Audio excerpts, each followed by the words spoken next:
From our studios in New York, here again is Stone Phillips.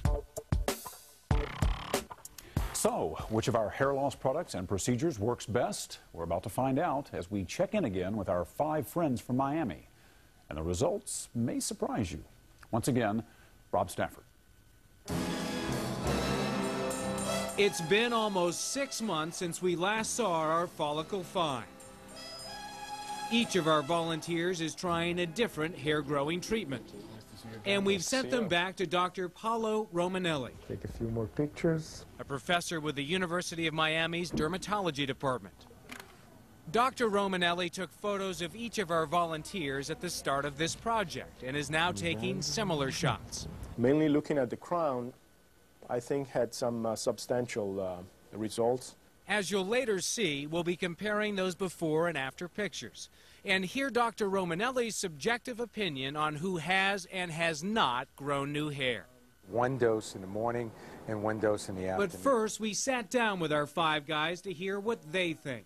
And Joe, our oldest volunteer at 54, is disappointed. Joe, you're the teacher. What grade would you give your progress? D minus. Tough Because- grader you are. Yep. I don't see any difference. Joe is taking a double punch approach, using both of the only 2 FDA-approved drugs for hair growth, Propecia and minoxidil. Here's how Joe's hair looked 6 months ago and how it looks now. But where Joe does not see a difference, Dr. Romanelli sees some minor changes. Mild to moderate growth, some results, but not so spectacular. That's enough of an incentive to keep Joe trying the drugs for another 6 months. The manufacturer of minoxidil says its product is most appropriate for men who have gradual hair loss on the top of their scalp and not for frontal baldness. Also, experts say it'll take about a year before our volunteers will truly know if their treatment is a success or a failure. And Propecia has the decreased sex drive side effect. Any problems there? No problems there in that department. Everything A-okay? Everything's A-okay. Where's my wife?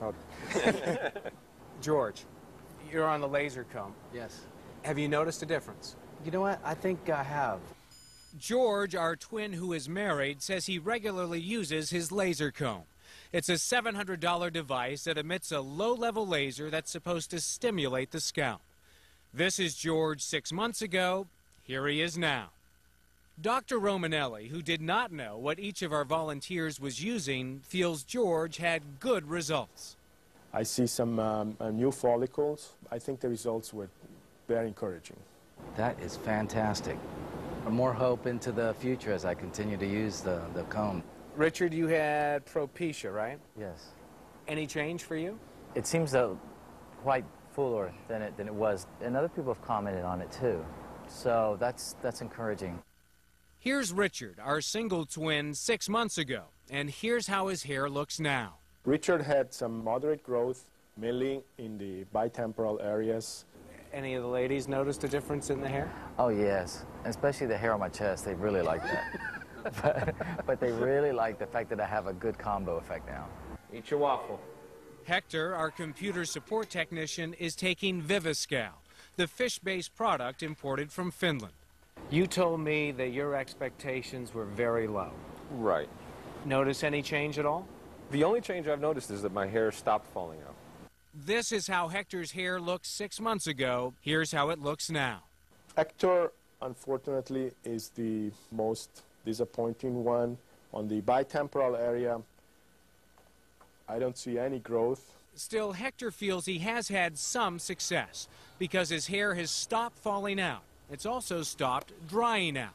Hector, it's $600 a year for Viviscal. I think it's worth it. If it helps you maintain what you have, I think it's definitely worth it.